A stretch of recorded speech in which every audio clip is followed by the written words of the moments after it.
And now, the moment you've all been waiting for. You're tuned in to Tapped Out. Hosted by Brendan Tobin and Sean Levine, only on the BetQL Network. All right, welcome back. Good Saturday afternoon to you with Brendan Tobin. I am Sean Levine, and now we welcome on good friend of the show from the Action Network. He is Sean Zerillo. You can follow him at Sean Zerillo. Before BT asks you about Tom Aspinall and Curtis Blades, I got to ask you about something actually good that happened on this card. Paddy Pimblett's star keeps arising. Did you bet him today, and what do you think his near future holds as far as matchups go? Yeah, I tried to bet Paddy by decision. Obviously, that didn't pan out, but I was getting 4.5 to 1. You know, the way he fights, he tends to end up finishing just because he's so aggressive and relentless. But I did think there was value on the decision number just because I thought that there was a chance Leavitt could survive from any submission attempts that Paddy threw out there. Ultimately, he didn't, and Paddy found the choke. But I think the way they need to keep matching up Paddy moving forward is similar type of physical matchups where he has the clear physicality advantage. There's other guys out there who are even ranked above him. Now, Leavitt was like the 52nd ranked lightweight, or, you know, not really anywhere near the rankings, but there's guys in the 30s, the 20s who he potentially matches up with well, even guys who are on winning streaks like Claudio Puelles, who's not going to try to defend takedowns, not going to box him up on the feet. So if they carefully match up Paddy against certain guys who either can't stop takedowns, don't counter wrestle and box him, or who are just looking to submit him on the mat, he can continue to have exciting and competitive fights. But I think there's clear flaws in his game. I didn't look at the scorecards after the fight to see if he had won round one ultimately, but that was a toss-up at worst. I thought Leavitt actually did the better work, landed some clean strikes. So Paddy moving forward, they got to handle him with care, but I think it's definitely exciting that he's grown such a huge following considering he doesn't really appear to have the skills of a future champion. One guy that does appear like he has the skills of a future champion, but it was an unfortunate night today, was the Tom Aspinall Curtis Blades fight. It looks like he's some kind of a knee injury and maybe out for a while.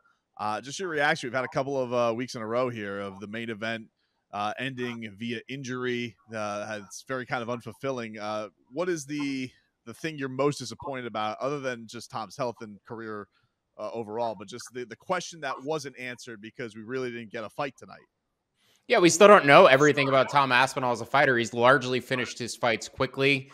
When he was younger in his career on the regional scene, when he got extended, he got into a bit of trouble, ended up getting submitted. I believe in another fight he lost via illegal strike of his own, but he was tiring out there as well. So when he gets extended, he's shown some cardio concerns in the past. I wanted to see if Blades wrestled him, if he dragged him to deeper waters, if he's improved his gas tank at all. Because if Tom Aspinall can sustain, or before this injury, if he would have been able to sustain the pace that he's put on in these first rounds, he is going to be a future champion because nobody could really keep up with that athleticism, that speed at heavyweight.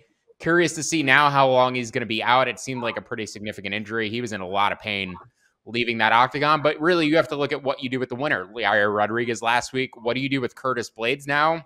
I think the most logical thing, if Stipe and John Jones aren't going to fight for an interim title, you let Ciryl Gane and maybe Curtis Blades fight for an interim title. I know we just saw Ciryl fight for a title himself, had won the interim title previously, but doesn't really appear like anything's in the cards for Ciryl Gane right now. So maybe matching him up with Curtis Blades, that seems pretty ideal. You also have that Derek Lewis, Sergey Pavlovich fight next week, where you could look to mix and match from as well. Pavlovich, obviously not a common opponent yet, while Blades was winning minutes against Derek Lewis before he got knocked out. So definitely interested to see how they rematch these heavyweights. But I think Curtis Blades has come to a point in his career based on how many fights he's won where he does deserve a big fight.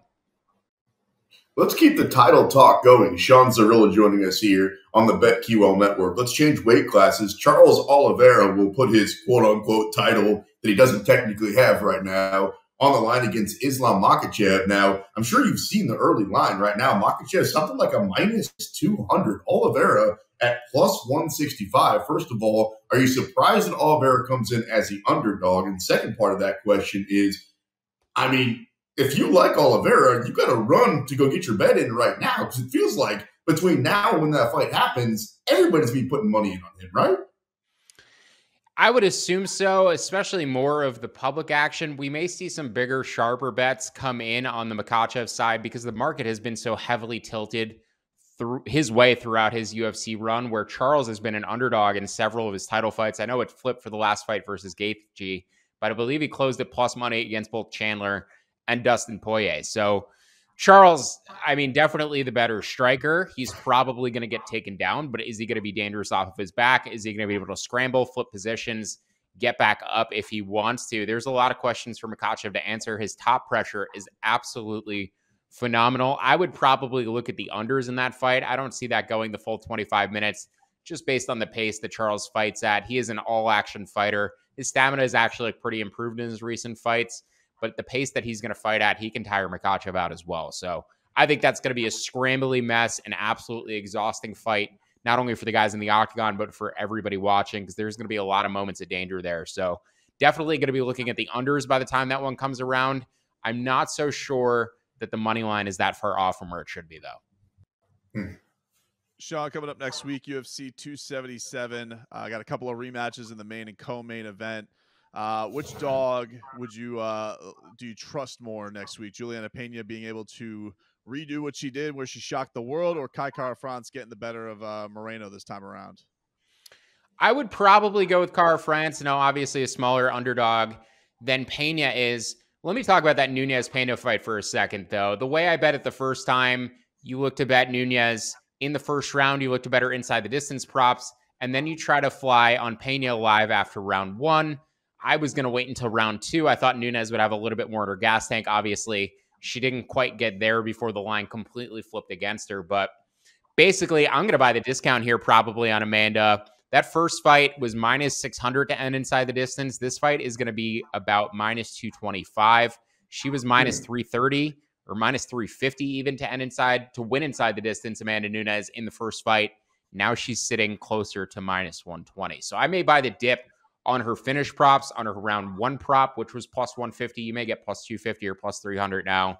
I'd look for the Nunes finish props, and then I'd look to buy in on Pena live after that first round. Amanda might fight a little bit more conservatively in order to manage that gas tank, but she's always going to have gas issues, and I think Pena is going to win those later rounds. So Juliana live may get a better price. As for the Kara France and Moreno fight, it's flyweight, so there isn't as much finishing upside as there is in the other divisions. The margins for winning rounds are much smaller. You even look at Moreno's fights with Davis and Figueiredo.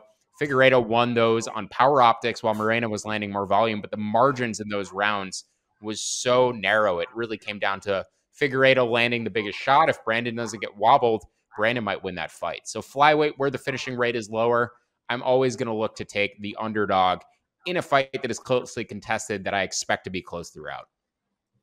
Don't tell me about gas issues. I had some bad crab rangoon last night, bro. I told my girlfriend no, but she insisted. Sean Zerillo joining us here on the BetQL Network. One fight that we haven't talked about that recently announced, Aljamain Sterling versus TJ Dillashaw. It feels dirty to put money down on TJ Dillashaw just knowing his past, but plus 130, I might actually have to do it. Yeah, that's going to be another close and competitive fight. I haven't actually looked into the size dynamics to see Aljo and how Aljo's reach matches up with TJ. I'm not sure what the discrepancy is there at all, but Aljo throws a ton of volume. When he doesn't have to worry about the takedowns, he might have to worry about getting taken down here. So you actually could see a matchup where two wrestlers strike it out that could end up being a low output affair where, again, the margins are going to be relatively slim from round to round. I would expect that one to go the distance. I think both have enough skills to neutralize the other. Unless somebody gets caught, I don't see either one of them getting submitted. So probably another fight to go to decision bet at a lower weight class. Don't know what the line is going to be on that yet, but that's where I'd be leaning for that first look. Sean, it's rare to get, really fat underdogs in mixed martial arts and UFC like we do in boxing, but Nate Diaz versus Hamzat is going to be that. Did anything in Hamzat's last fight against Gilbert Burns, second round, a little bit of resistance, does any of that make you feel like maybe I'd throw a little something on Nate, pulling out something crazy and being able to dial it up? Or do you feel like this is, lamb to the slaughter, he's going to get destroyed? In a fight to the death, I will take Nate Diaz. But this is going to be a 3-round fight, I believe. So I have to take Hamzat. Even if it was a 5-round fight, I'd still probably take Hamzat. Nate's advantages in almost any fight he's in are cardio and heart, and maybe a little bit of crazy factor. Well, I think the crazy factor is pretty neutral in this matchup. May still have the cardio advantage, But everywhere else, the skills point to Khamzat. Khamzat didn't really want to engage with Gilbert on the ground. It was pretty evident. Once he got the takedown, got in Gilbert's guard, Gilbert regained guard, he got right back up. He didn't want to mess around down there. I don't know if he'll be as worried about the submission attempts coming back from Nate. I'm sure he's going to be hungry to get a finish over Nate because he seems to be a bit of a showman. And I'm sure he's going to want that highlight reel or hit that clip on his career highlight reel. So definitely expect Khamzat to be going for a finish for the entirety of the time he's in there. Maybe Nate snatches up a submission. Maybe Nate by submission. If you want to bet Nate, is the one way to play him because I could see him snatching up something. But that's probably the only way he wins this fight. This line should be easily minus 900, minus 1,000 for Khamzat. Hopefully Nate goes off into the sunset well. Hey, maybe even taps out the moment they ring the bell and just walks out of the octagon, both middle fingers raised. I mean, I wouldn't be all that surprised. Sean Zerillo joining us here on the BetQL network. It does feel like the UFC is not really doing Nate any favors by this one, throwing him to Khamzat. Although it is crazy to think that, like, if Nate was to go out there and somehow win this fight, Sean, then what the hell does the promotion do? They have to give him a title fight, don't they? No, I mean, it would be Colby or Usman at that point. When you beat a guy who has that ranking, you take that ranking. So Nate Diaz versus Gilbert Burns, that's not going to go down well for him. They almost have to give him a title fight because at that point, he will have built up enough hype that they would just have to give it to him. I don't care about the previous losses. I don't care about the losing streak. Even when Conor comes back, Conor may end up getting a title shot too, even though it may be undeserved. So the UFC does whatever they want. They're beholden to absolutely nobody. So yeah, Nate Diaz pulls off this upset. The sky is the limit for him, but I would imagine he's probably still going to walk either way. It's funny that you guys both agree on that because it's like not even really what I was thinking about. But now that you say it, you do take everything he has. Khamzat's ranked, number 3 right now? So it's a great opportunity. Yeah, he's also getting screwed, but essentially you get a shot at a title on the way out. Like, just absolutely crazy. You're breaking it down with Sean Zerillo here. We didn't talk yet about Sean O'Malley, right, versus Petr Yan. If you want to play an underdog, you can get the Sugar Show at plus 330. You got to pay for Petr Yan. How surprised are you that the odds are this one-sided on that fight? I'm hoping this line gets pushed under minus 300, and I'm going to absolutely hammer Petr Yan. This is a nightmare matchup for Sean O'Malley. Does not deal well with pressure, does not deal well with boxers who can get inside of his range. Yan is just going to force the issue after the first round. So maybe Yan gets off to a slow start, and you can find a better live price on him after round 1 because he is typically a slow starter as he gets his reads. But once he gets inside, finds his timing, finds his range, I think he's going to absolutely destroy Sean O'Malley, can probably kick the leg at will trip him, put him on the mat. He's going to do whatever he wants to Sean O'Malley. If the public sentiment comes in and lowers this line on the Petr Yan side, like I said, you give me minus 250 on Petr Yan, I'm absolutely going to hammer that line. If you had to buy a stock in somebody, Sean, would you say the better stock right now is it to buy into Paddy Pimblett, or you think it's Sean O'Malley? I think O'Malley has more upside as a fighter. I think O'Malley is more likely to be a ranked bantamweight in the future. He's absolutely massive for the division. His strikes are very technical, very long punches. If he rounds out his game a little bit better, I don't see any reason why Sean O'Malley can't be a ranked bantamweight. I have a tough time believing that Paddy is going to be a ranked lightweight in the future. You see all these guys coming up who are so well-rounded. Even the guys in the lower end of the rankings like Mateus Gamrot are so incredibly well-rounded. It's almost like this new wave of MMA where these guys have all of the skills, have cardio on top of it. So the future for MMA is very bright. I just think O'Malley, given his size for the bantamweight division, probably has more upside than Paddy's skill set does at lightweight. Hey, Zerillo, we got like 45 seconds left, so take as much of it as you want. What if, for whatever reason, Brock Lesnar was to step back into the octagon? What would be the biggest possible matchup on the other side? Francis Ngannou, John Jones, what would it be? Oh, Derek Lewis. Derek Lewis is a coin flip in any fight you put him in. So just put Derek Lewis in there with anybody who's capable of winning minutes, and Derek Lewis is capable of landing the knockout blow. I mean, Brock Lesnar, is he just going to stand there at range and get pieced up by Derek Lewis? No, he's going to force the issue and try to wrestle him. So, yeah, that would be a crazy fight. Derek Lewis against pretty much anybody, given Lewis's lack of ability to winning minutes, makes it a complete coin flip. Gotta love you, Black Beast. Gotta love you, Sean Zerillo. Follow him at Sean Zerillo. Thanks so much, brother. We'll talk again soon. Guys, enjoy the card next week. Thank you so much for having me.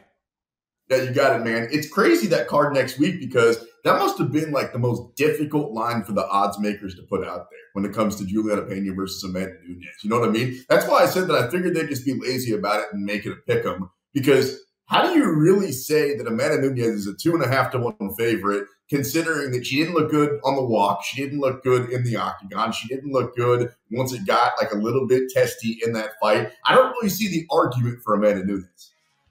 I just think it's the idea that, she's the undisputed GOAT, man. Like, you get a little bit of a reprieve going into one. Okay.